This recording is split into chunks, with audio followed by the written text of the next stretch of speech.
right, everybody. Welcome back to another episode of the Crypto 101 podcast. I'm your co-host, Bryce. As always, joined by my good buddy and my notorious compadre, Mr. Brendan Viehman. How are you doing, Brendan? Doing good. Hello, everyone. Yeah, we got another killer pod, Bryce. Excited to be here. And man, what a time for the crypto space. It feels like every time we come back on here, we're like, big things are happening, and we just keep getting bigger and bigger and higher and higher. And man, what a time to be alive. It truly is. I'm calling in, Brendan. As you know, I'm in my in-laws' house for the holiday, and I'm just noticing all this crazy stuff in my background. I'm in the playroom, right, where I got my makeshift office set up. I got a dinosaur in the background. I don't even have my microphone set up. There's I a got bird. apparently the little nieces and nephews, they really like dinosaurs a lot. So there's all sorts of stuff. But apologies for the messy background if anybody's joining us on YouTube. This was one that I knew that I could not miss. I was like, I don't care where. I mean, if I need to stop and pull over in the parking lot, I'm going to make sure I don't miss this podcast because this is a gentleman who is a real builder in the space, somebody who's been around for a long time, and we all have a lot to learn from. Hart Lambert is the CEO of Across. Hart, thank you so much for joining us here at the Crypto 101 podcast. How are you doing today? I'm doing great. Like, what a friendly intro. Thank you guys. Thanks for having Well, me. it's dead serious. We're in full disclosure. I have exposure to Across. This is a token that's Let's go. actively traded. Everybody who's listening knows, Tower 18 is the hedge fund that I run, and we're big fans of what you guys have been building, and we've done a lot of research coverage on Across over the years, and so we're really excited. And UMA back in the day, the protocol that you started before Across. But we'll get into all that. But we just want to touch base. How are you doing? You're calling in from home. Are you on the road? What's life like for you these days? I'm pretty nomadic these days, but I am in home of a sense in Big Sur, California. So Cool. it's pretty nice, pretty beautiful watching the fog roll in right now. So it's pretty cool. Nice. I went to school up in Santa Barbara, UC Santa Barbara, and Big Sur was one of the places everybody would go. And it's just, it's an incredibly scenic town. But yeah, so catch us up. Before you even got into crypto, what were you doing? Let's go way back to what pulled you into crypto in the first place. Yeah, man. So I'm a Canadian that studied computer science in the States. And then, my honest story here is when I graduated, I wanted to live and work in New York City, where I went to school.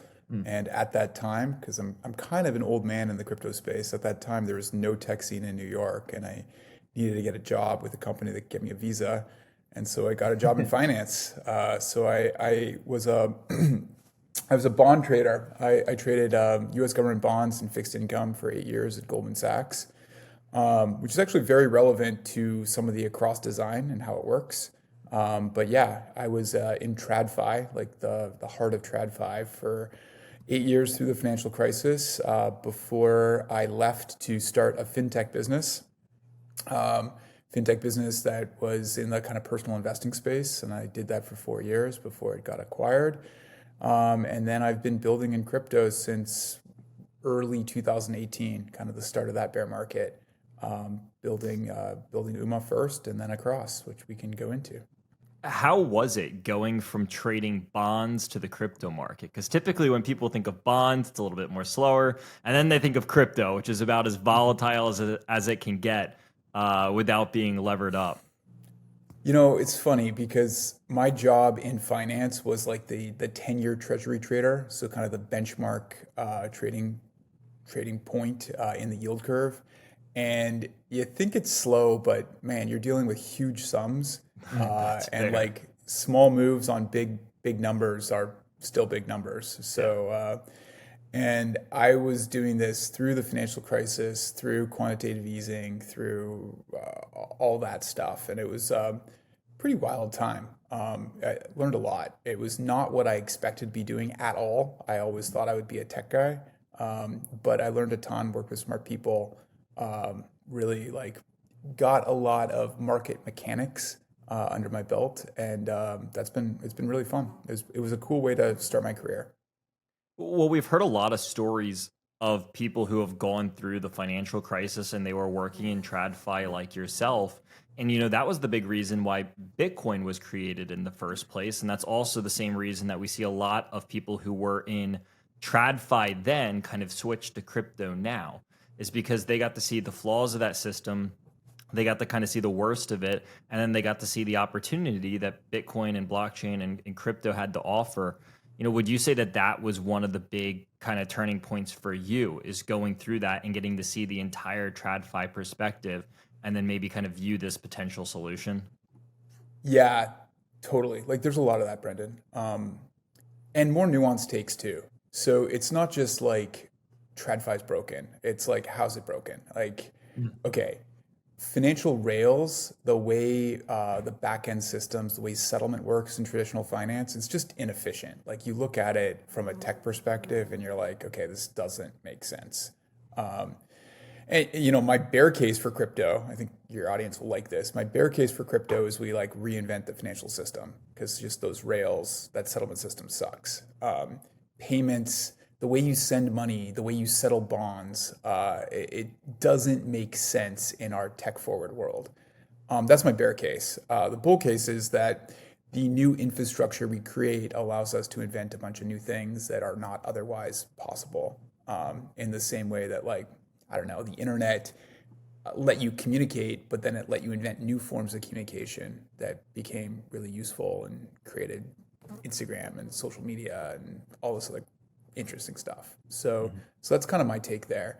And then you also saw how financial services, traditionally TradFi, it's very localized. Like you build a business, if you want to go and build a fintech business, you can't build it globally. You have to build it in like the US or in Germany or in the UK. And it's because like those traditional fintech businesses, they're all localized in the rules and regulations of that jurisdiction.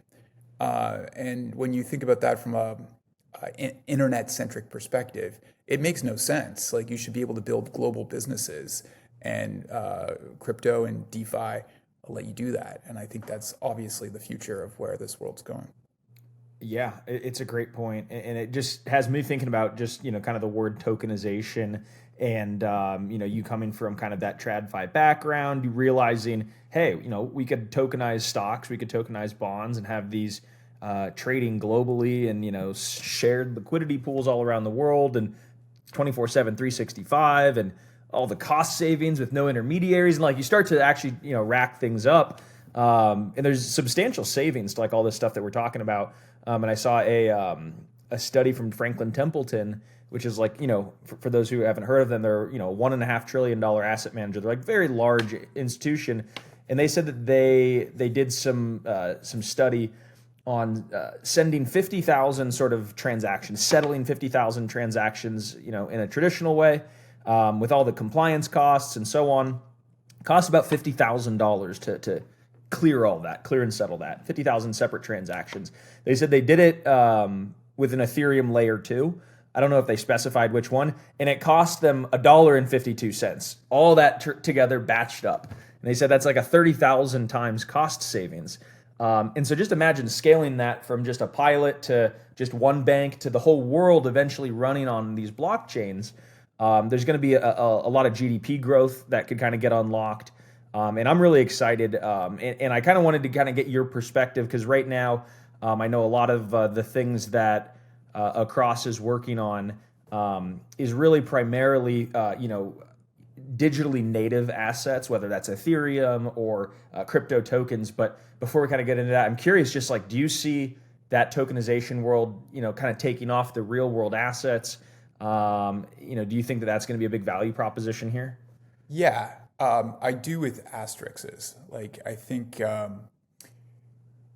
again, bear case for crypto, we reinvent financial services. But like, what's that mean? Like payments and savings. You go to a lot of the world. I mean, Bryce, to your point, just sending $50 between countries.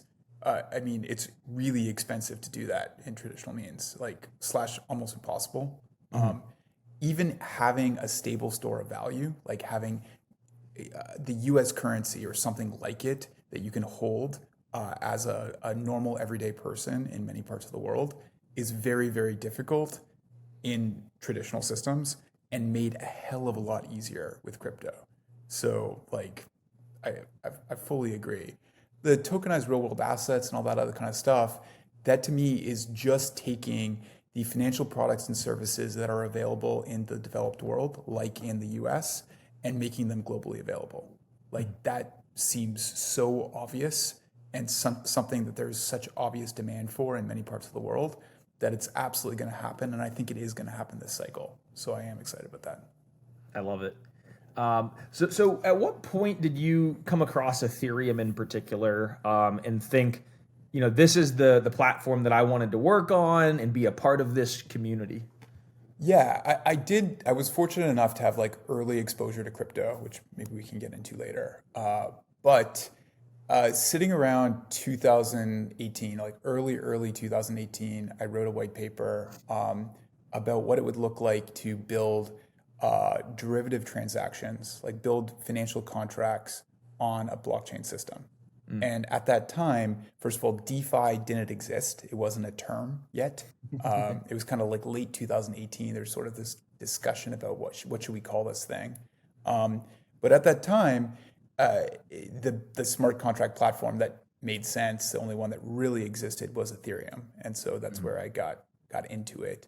And I liked its ethos. I liked what it stood for. I think Vitalik, like he literally, in his original white paper, he predicted like 10 use cases and like they're all true now. So I think that made a lot of sense.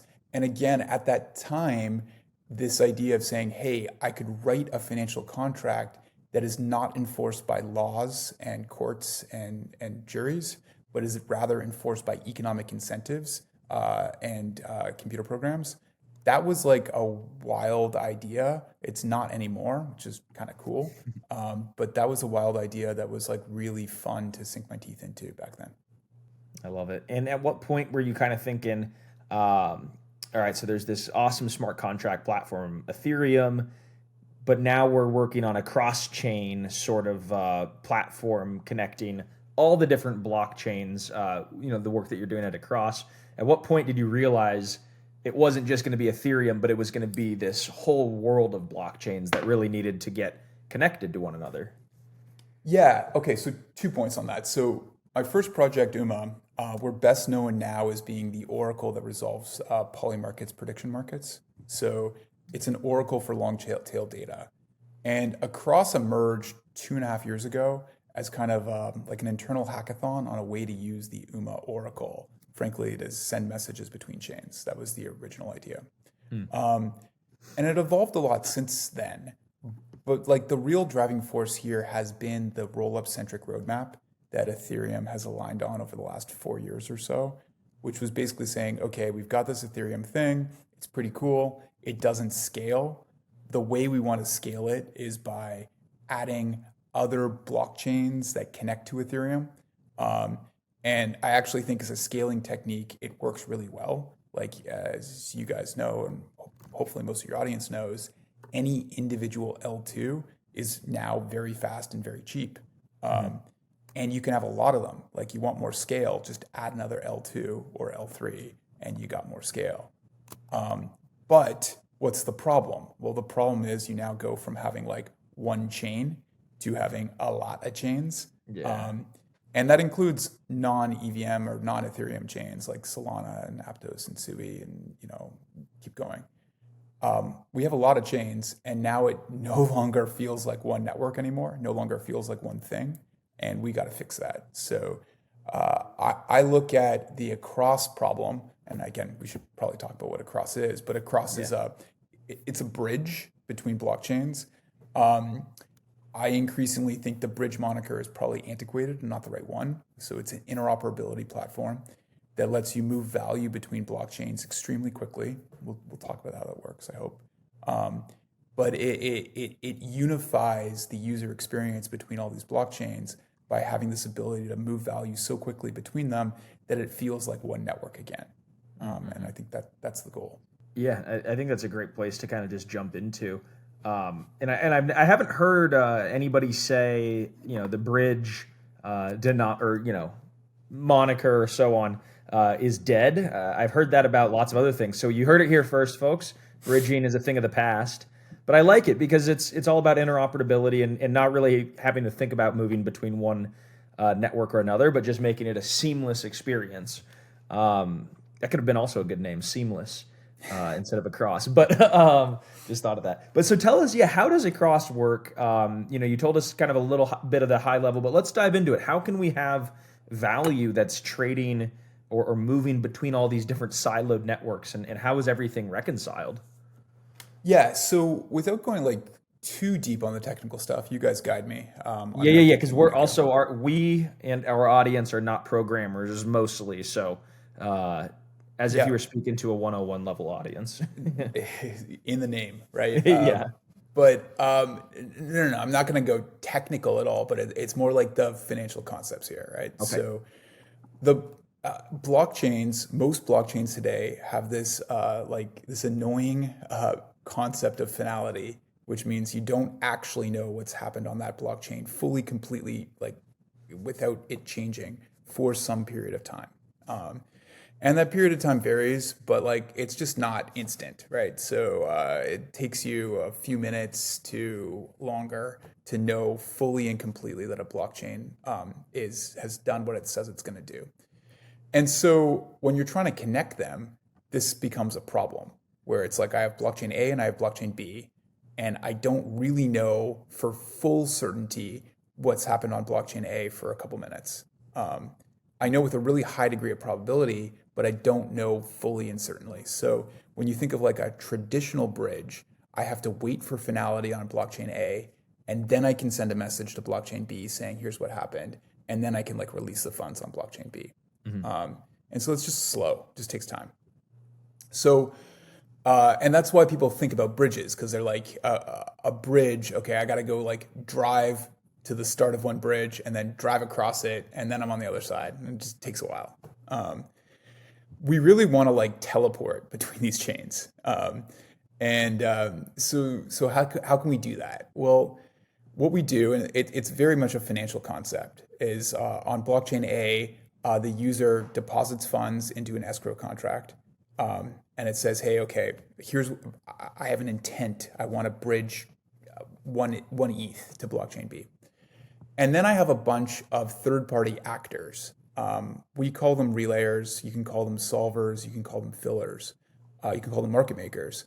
But these are like semi-professionalized third-party actors that for a fee basically front you money on the destination chain. And they all race to do this. And they can take on finality risk. They can actually fill you before blockchain A is fully finalized. And that's basically what Across does, is we outsource this desire to move funds between chains to this network of third-party actors that race to fill the user with their own funds on the destination chain in exchange for a very small fee. And so doing so, we can have times between these two chains, like our median fill time right now is 3 seconds between L2s. So you have this like 3-second experience going between these two chains. Feels close to instant. We're going to get faster still, but it feels close to instant because this third-party solver network is kind of doing the heavy lifting for you. Yeah, I think that this whole topic of interoperability is a really good one, because I was just talking to a community member the other day, and they're like, hey, Brendan, I'm so excited, man. I just started this trade, and it was a base token, so the base L2. They said, I went through, I opened up my Phantom wallet, and I made the swap. And they're like, but I don't know why it didn't appear in my wallet. Like, I went into Phantom Wallet, I bought this token. And for anybody that's listening, Phantom Wallet is a Solana native wallet. Yeah. And they're talking about how they just bought base native tokens. And, I had to kind of walk them through this conversation of, hey, these are two separate ecosystems. These are two separate blockchains. They aren't, natively interoperable where you can buy one token to another. And they understood the idea afterwards, but it sucks. They spent their money, they kind of wasted it. And that's where this I think Phantom does now offer, base. You could toggle it on now. Well, that was the issue, is that they didn't. And So they got it's, scammed. unfortunate that the swap was done the wrong way, but that's where interoperability comes in. And that's where a lot of this kind of gets offered as a solution, is saying, hey, it doesn't have to be this way. In fact, there's ways to offer some of these solutions. And, people look at a lot of different ways to do this, but would you say that this approach is safer? Because when we look at, kind of traditional bridges in the past, there's some horror stories attached to it. But would you say that this is a little bit like different and probably safer than what we've seen before? Yes, I would. And it also, there's a lot you can go into around the nuances of the security design here. But like at a really high level, if you get filled in 3 seconds or 2 seconds, it also feels safer. You're like, okay, wait, I just got my thing on the other side. I waited to close my eyes, open them again, and it was there, right? That feels way better than waiting 15 or 20 minutes hoping your funds show up, right? That's not a user experience that scales, that we're going to onboard the next billion users doing that. So yeah, Brendan, I think it is safer because like your funds are at risk. Well, they're not at risk. They're escrowed, and there's not this like honeypot concept. The big bridge hacks come from these crazy honeypots of value that were like locked in one spot that got drained, and that was like awful. Those designs I'm really against them.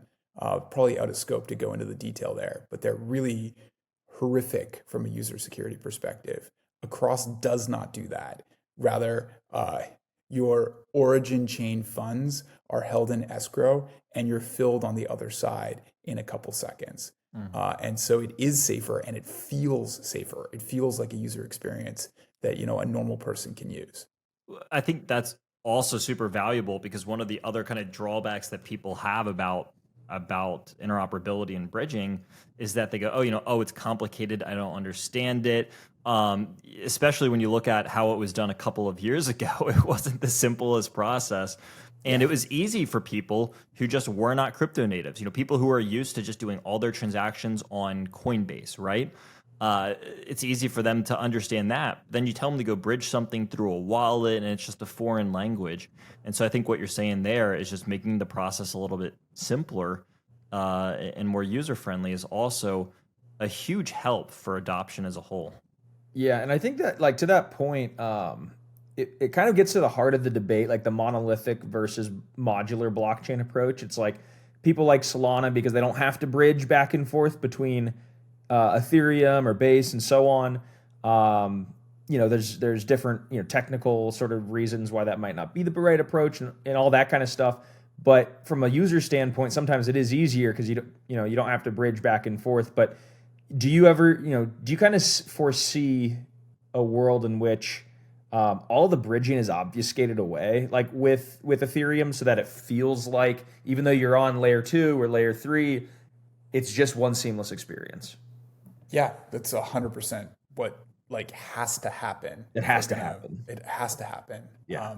And it's going to, right? Yeah. And so and I think today it is right. Like Solana being one chain, if you just live within the Solana ecosystem, it is easier. You go there, you have one chain, do your things, and that's like conceptually simple. Ethereum now, with all of its L2s, it's become more complicated. It's got this more scale. It's got more scale. It has great scalability. It has the advantages maybe of like projects and companies can launch their own chain, which many want to, and seems kind of like a cool feature. But you now have to like navigate between them with like pretty janky infrastructure, right? And so this is what I think 2025 is going to all be about. It's like on the Ethereum side, it's going to be unifying Ethereum so it feels like one chain, like Solana, which across is a very important piece to. Like part of it feeling like one chain is it has to be fast, right? And so that's really what we're focused on. But then a lot of other UX things are also required around like just the way the wallets work and the DApp experience and all that kind of stuff too. And I think that's all going to get solved in this coming year too. Yeah, one of the other cool things that we've seen here recently is the addition of UniChain, right? This kind of extension of Uniswap. What role do you think that Across could play in this new UniChain that's being proposed? Yeah, so we work very closely with the Uniswap team.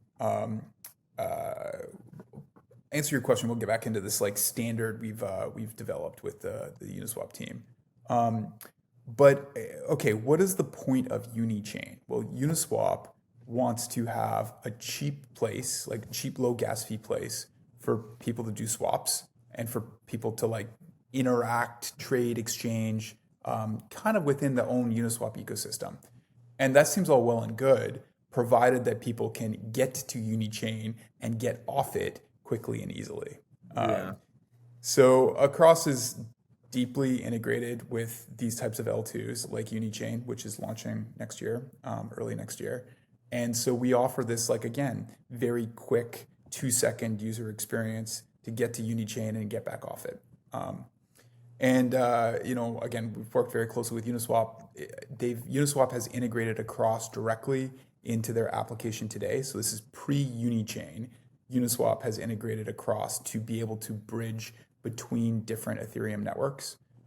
If your users or your audience goes to Uniswap right now, you'll see like a swap ETH between chains that's powered by Across, and that has our quick 3-second median fill time experience. And once UniChain comes online, it's going to be front and center to that too, where you're going to have, hey, here's UniChain, let's go there. There's going to be lots of cheap trading and deep markets. Go there quickly, do what you want to do, come back off whenever you want. Make this thing feel like one experience, one unified network. Yeah, and it makes me think that it might obviate the need or get rid of the need for other swap facilities.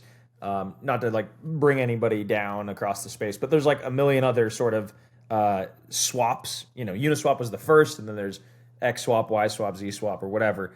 Do you think that what you guys are doing with UniChain will make it so that all the liquidity then kind of comes back from all those other swap facilities and kind of just comes and lives on UniChain, all the EVM based ones? Maybe. Like I'm a big fan of the Uniswap team. I've known them a long time. I like what they do. We work closely with them, and I think they are building great products. I think that it's still unclear to me where the layer of abstraction exists, even for swapping. Like, we have aggregators, DEX aggregators right now, and we have Binance. Like, you still have too many sources of where you trade things. Yeah. I think the end game should be just like, there's just a place I go where I get the best price and I get the best execution. And Uniswap's also doing that with something called Uniswap X too, which is intent-based swapping. It's actually very similar to Across in some ways, which, it's similar to like a trading experience where Across is bridging. But I think that there's still lots of room for innovation about how we make it easy for users to go to one spot and trade A for B and know they're getting the best execution, and also know that it's a really seamless and easy experience. So I think we're going to keep evolving there. And it's ultimately great for the end user. Yeah. And to kind of just piggyback off that, are like when you talk about the solvers as well, with people who are kind of almost like the market makers for this, like who are they? Are they like actually like just big funds? Are there like individuals that are able to kind of provide liquidity for these intents? How does that work? Yeah, this is the part that's so cool about crypto, right? Like, okay, so let's go back to TradFi. In TradFi, if you want to be a market maker, like you got to have $100 million and spend, $5 million on lawyers to get your like licenses and all set up and right? It's just a mess. And Huge have barriers. all this fancy software to run it, and Totally, right? yeah, Whereas what crypto can do is they can say, hey, here's a blockchain. Here are the rules of the game. They're encoded in a smart contract. Anyone can go play. Like, just go at it, right? And so that's what Across has done with our solver network that provides this like fast interop, this fast bridging experience between chains. And it's very cool because the Across solver network most of these people are not like big funds. They're most of our solvers are individuals in their basement. We don't really know who they are. We know them by like Discord handles. And there are a few larger players that are beginning to get involved. But like Across we did $80 million of volume yesterday. It keeps going up. But that's being processed by individual actors mainly, which I think is like super cool. That is wild. And so the incentive for somebody, at home who maybe has tokens to get involved, is there a fee that people earn in order to do this? Do they get ACX tokens for doing this? How does it all kind of back out? Yeah, it's purely paid by the fee the user is paying to move value between blockchains. Mm-hmm. So there's no inorganic incentivization. We're not like paying them across tokens to do this. It's purely, the economics of it are actually pretty cool. And just to be clear, if the audience is listening to this, like it does take some work. You got to know how to set up some infrastructure to be a solver and a cross, but it's tractable for reasonably technical people. And they go and do this because they make money. It's as simple as that. And the money they make, it's very small. Like you go and you use a cross, and the fees, our average fee on all transactions sub $10,000 is 4 cents. It's very cheap. But when you earn 4 cents on a lot of volume, it adds up. And so it's a pretty cool example of reducing the bloat and the costs of financial services and products. It's like, Bryce, what you were talking about earlier, the Franklin Templeton, 50,000 transactions. Like, do 50,000 transactions for pennies, but then do 500,000 or 5 million transactions, and it adds up to real money. And the cost of being a solver is pretty low, and the fee is non-zero. And so Across can charge low fees that are still economical for our solver network to go and fill. Yeah, I love it. And yeah, like you said, that's one of those things that is so cool with crypto, is that you could just make your money work hard for you even while you're sleeping, and like, in a sense, earning interest or whatever, but you don't need the huge upfront sort of lump sums basically in order to participate that, or the illiquidity from locking up, a CD or some kind of bond that doesn't pay out for a while. So really cool stuff with what you're doing. And before I kind of ask a couple closing questions, I just want to know, is there anything that we didn't touch on with Across that maybe we should have, or even some exciting things that are coming out within the next few weeks to months? Yeah, I think one thing that Across, so going back to Uniswap, we co-authored a standard for, so our architecture, this thing that I described of having these solver networks front funds, we call this intent-based bridging. This intent term, it's a little bit of a nerdy buzzword on crypto Twitter right now, but it is this architecture where the user articulates the intent of what they want to do, and then third-party actors go and fill it. So Across is the leading intent-based bridge. We're frankly the leading bridge right now. And this intent architecture is what enables really fast fills. And we put together a standard with Uniswap. We co-authored it with Uniswap. It has a very difficult to remember name of ERC 7683. So this is an Ethereum improvement proposal. But we co-authored that, and we've gotten really great buy-in from the Ethereum community. At DevCon 2 weeks ago, I had the pleasure of doing a panel with Vitalik and some other heads of the Ethereum ecosystems. But we have all of the major Ethereum L2s, so Arbitrum Optimism, Polygon, ZK Sync, Scroll Linea, a bunch of others that are all supportive of this standard. And it looks like we're getting real traction around this concept and this idea of becoming a means to unify Ethereum, which we're really proud of. So I wanted to share that. That'd be huge. It's cool. And what happened? Like, how do we know if that's for sure going to happen, or if it, like, what's that process? Is there like some kind of vote, or? It's adoption. So we got their buy-in. Like, all these teams have signaled their support, and so it means that we can like move towards saying, hey, this is a reasonably good idea, and this standard defines a mechanism, an interface, a way of doing this that makes it much bigger than a cross. It makes it a common standard where it's not about using a cross to unify these chains. It's about using this architecture of which a cross I hope a cross will be the best provider of this service. So I think that's very cool. But I do want to add that it's not like we're Ethereum only. So I'm actually like, Ethereum's where I started, but I'm pretty bullish on Solana and some other ecosystems too. And across, we're not quite announcing this yet, but always share like a little alpha. But we are actively working on adding other ecosystems like Solana. So I think that's also awesome. going to be very cool. I think that's great. And you get to talk to so many cool names. You mentioned all the L2s, you mentioned Uniswap. What's it like working with all of them? And I guess what have you noticed? Because you probably have some of the closest relations to a lot of these projects.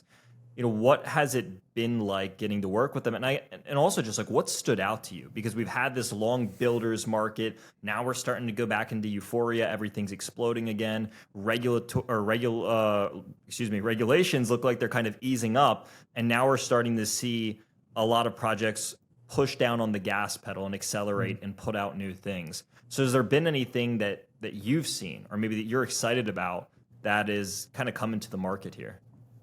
To the first part, Brendan, like a lot of these teams I have known for a long time.